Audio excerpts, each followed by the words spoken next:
whatever underlying problem is still there. Somebody has pain, and you go and you take a painkiller. Okay? Whatever tissue is damaged in your body that's causing you to have pain is still there. The painkiller is not healing it. Okay?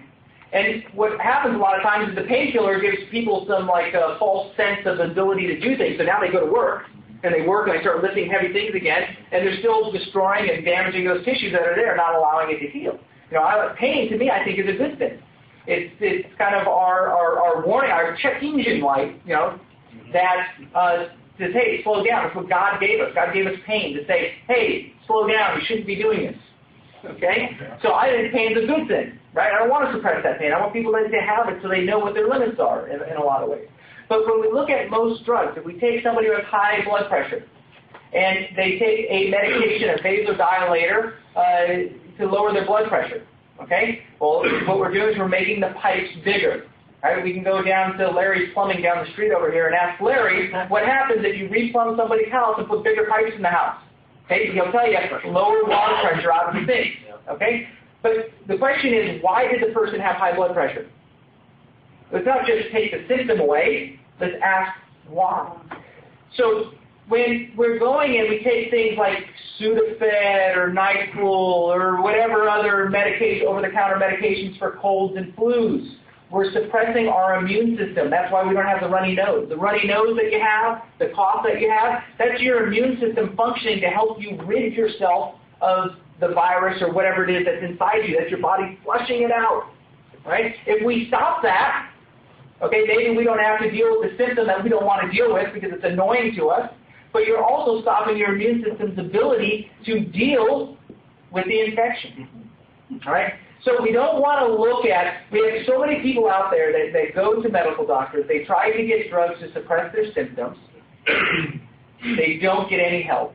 And largely, it is because they have an underlying immune dysfunction that's taking place. Right? Something like InForce can be greatly beneficial to these people. Right? We also have people that we talk about who don't have any symptoms, don't even know that they're sick. One gentleman that I treated had no symptoms. He was an athlete. He wanted to figure out how to fine-tune his body so he could be a better athlete.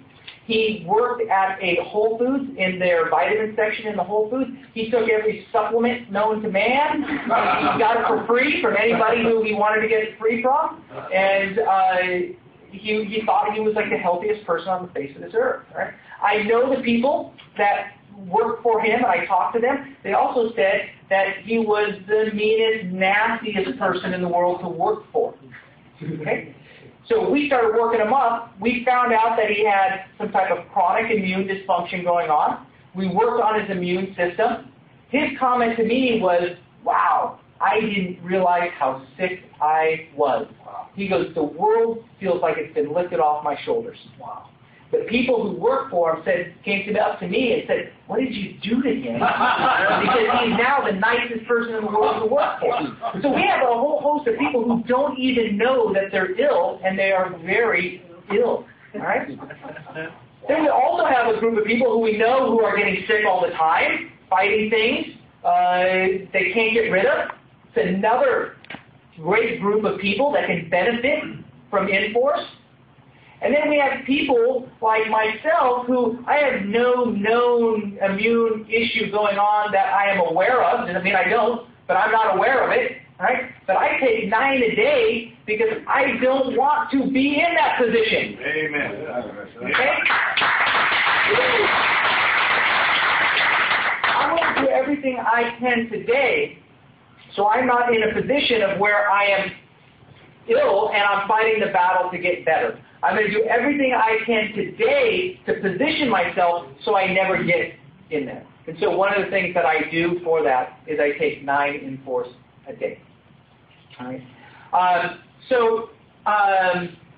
The other thing one last thing that I just want to kind of end with just so that we understand is we generally use things like, we think that we're so concerned with our hand washing and touching things. You go into a bathroom and all the paper towels are on the floor because people don't want to touch the door. And the hand sanitizers that we use all the time now are available publicly all over the place. You go to the grocery store, we get the towelettes, and we can wipe down the grocery cart and all this, right? Because we don't want to get sick, right? Yet we still end up being just as sick as we always are. It doesn't change anything. But, and one of the reasons why that is most commonly disease is transmitted airborne. We're breathing it in. Okay? Think about it. When you go and you fly on a plane, all right, you're breathing in everything that everybody on that plane has. Who knows what all those 200 people on that plane have, all right? But you're breathing it, all right?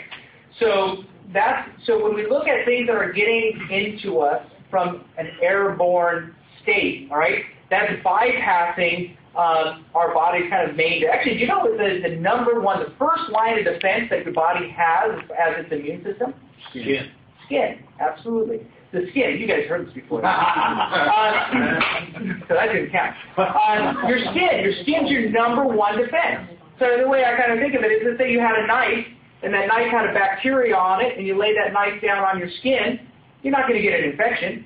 But if you took that knife and you cut yourself with it, you breached your skin barrier, right? Then you can get an infection, all right? Now you're relying on the immune system on the inside. So you can think of this as the wall on the border, okay? And it's keeping everybody out. Right. But we know people get in, right? One or two of them. Okay?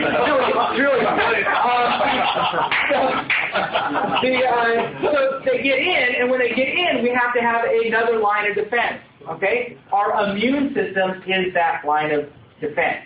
Okay? So we breathe things in. We eat food. Food has bacteria on it. Okay? It goes inside our body. Now our immune system has to deal with it. Right? So what we want to do is we want to build up that immune system so we can deal with these things that cross these barriers, that get in our body, and we can get rid of it. And it doesn't become chronic in our body. We don't want to end up like the Germans did in World War II. Right? Amen. And that's what happens, that's the basis of what happens in chronic illness. We have something that suppresses our immune system to a point of dysfunction. We no longer can deal with it anymore, and we're in a losing battle.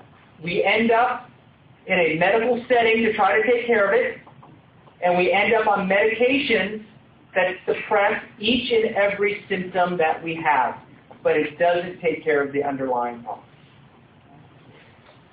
Who should be on InForce? Everyone. Everyone should be on InForce. Thank you very much.